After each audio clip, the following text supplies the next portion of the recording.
Weh, Eh, Mas Helmi. Mas Yopi. Sugeng rawuh, Wah. sudah hem. Matur nuwun, terima kasih. Sampai sini. Iya. Ya. Dari mana nih tadi? Tadi dari wilayah selatan. Selatan.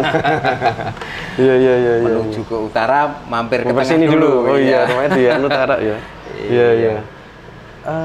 Aku kok kemarin sempat baca tulisannya Mas Helmi loh. Oh ya, tulisan apa itu Mas? Tentang tasawuf virtual. Oh, konsepnya dari Syekh Kamba ya. Iya. Itu saya sedikit baca. Itu udah di paper ya Mas ya kemarin? Iya, itu dulu saya kan sempat ambil S2 di Pascasarjana UIN Sunan Kalijaga itu. Nah, di tengah saya ambil kuliah itu ada satu forum namanya Graduate Forum. Itu ada undangan call for paper itu. Yeah.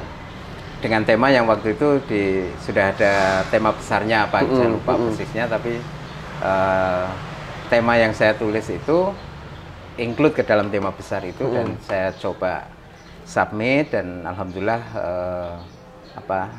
masuk gitu, lolos gitu dan ya presentasi kemudian publish di jurnal kajian Islam interdisipliner itu. Iya. Ya, apa konsepnya virtual tasawuf virtual itu ya tarekat virtual istilah beliau dari Syekh Kamba itu. Biasanya kalau orang ngerti tarekat kok virtual gitu. Mungkin termnya juga agak gimana, agak tidak umum ya. Karena kan orang banyak ngerti ya mesti harus ada tatap muka, terus istilahnya baiat gitu ya Mas ya. Kalau orang secara umum mengerti dan kayaknya itu juga ditujukan untuk generasi muda ya. Oke, ya. Kayak yang saya pahami gitu dari konsep seperti itu. Terus kalau lihat fenomena sekarang gitu, anak-anak sekarang gitu yang mungkin secara dunia kesehariannya sangat dekat dengan istilah yang virtual gitu. Kalau misalnya harus melakukan tasawuf atau tarekat secara kan mungkin agak jauh ya, tapi ini bisa menjadi bagian dari alternatif gitu ya istilahnya. Iya. Mungkin saya dalam waktu-waktu terakhir ini kan sedang tertarik tentang mungkin dalam bahasa psikologinya itu pertumbuhan atau perkembangan diri personal seseorang gitu ya.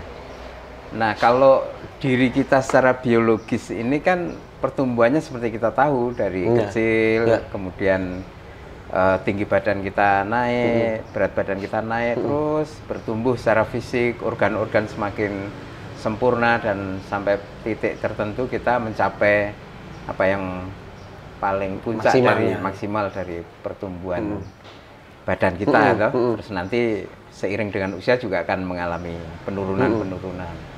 Itu kalau secara fisik biologis ya.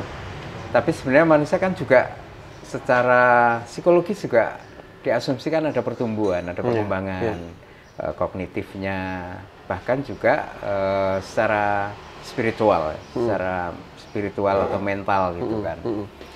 Nah, kalau secara biologis kita ada pertumbuhan seperti itu, bayangan saya kita juga membayangkan diri kita itu semestinya juga mengalami pertumbuhan secara spiritual. Ya mental mungkin sudah kita pahami, kita alami, secara spiritual pun bayangannya juga seperti itu. Bisa dikatakan kedewasaan nggak Mas itu? Bisa, mungkin bisa disebut kedewasaan atau kematangan spiritual. Nah, tetapi apakah itu sudah merupakan hal yang sepenuhnya kita sadari atau tidak? Nah, di situ mungkin masalahnya.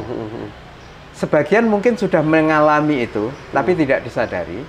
Tetapi kalau kita mau menyadari, itu kita bisa punya kebutuhan untuk menempuh hal-hal apa yang memang bisa kita lakukan untuk sampai ke titik itu.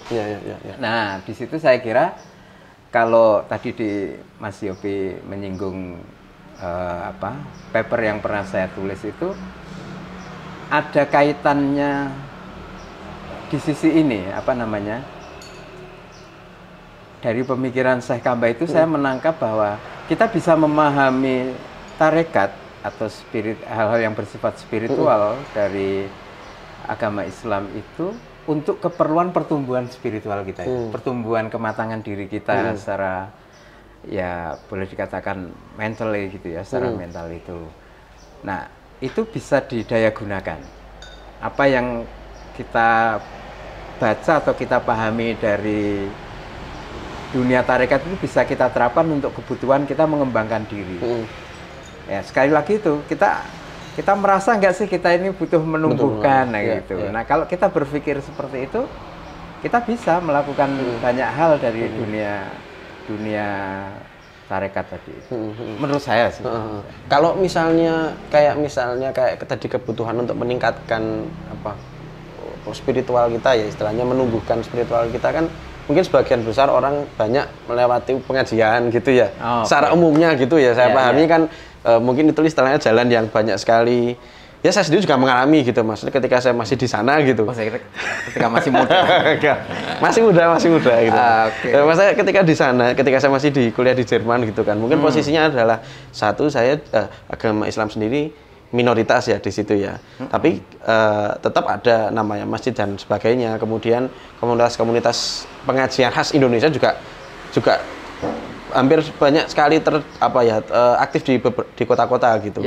Dan itu kan bisa dikatakan menjadi ya dalam tanda kutip media untuk menumbuhkan itu gitu. Artinya menumbuhkan secara spiritual kita gitu. Dan kalau yang saya alami pribadi, memang saya cukup ketika saya di sana, saya malah bisa bersinggungan dengan katakanlah pemikiran-pemikiran ala mungkin Islam di Barat ya, yang memang Islam yang tumbuh di Barat gitu, bukan yang kayak misalnya dari Indonesia atau saya ke Eropa gitu. Saya kan mungkin relatif akan masih membawa Islam yang saya pelajari di sini, terus saya bawa ke sana gitu. Tapi saya di sana bersinggungan dengan itu yang di sana, dan itu saya rasa sampai sekarang sangat berpengaruh bagi saya gitu, pemahaman itu. Dan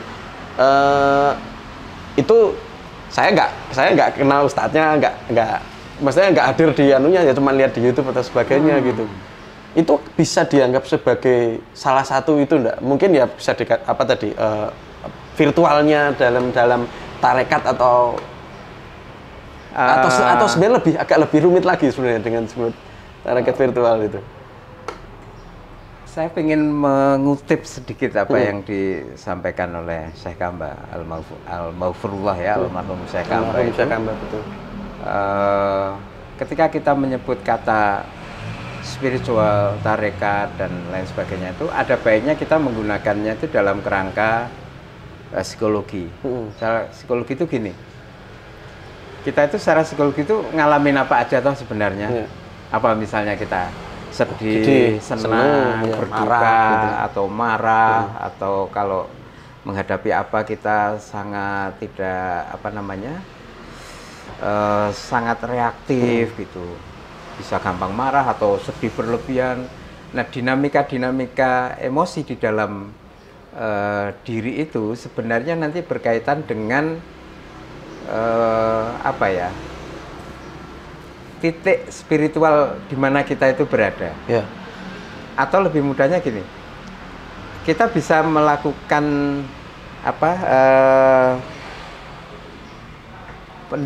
mendaftarin gitu ya, indikator-indikator kematangan itu apa. Misalnya kita tidak egois, kita punya cinta kasih kepada sesama manusia atau bahkan kepada makhluk yang lain. Kita memiliki sikap yang positif terhadap banyak hal. Apalagi ya, turunannya mungkin bisa diantaranya kita punya sikap yang tidak gampang marah juga, itu diantaranya. Nah, sifat-sifat positif yang mungkin kita jumpai dalam pengertian psikologi itu sebenarnya juga bagian dari indikator pertumbuhan kematangan spiritual itu. Artinya spiritualitas itu tidak kita bayangkan sesuatu yang abstrak, tidak di luar lingkup personal kita gitu.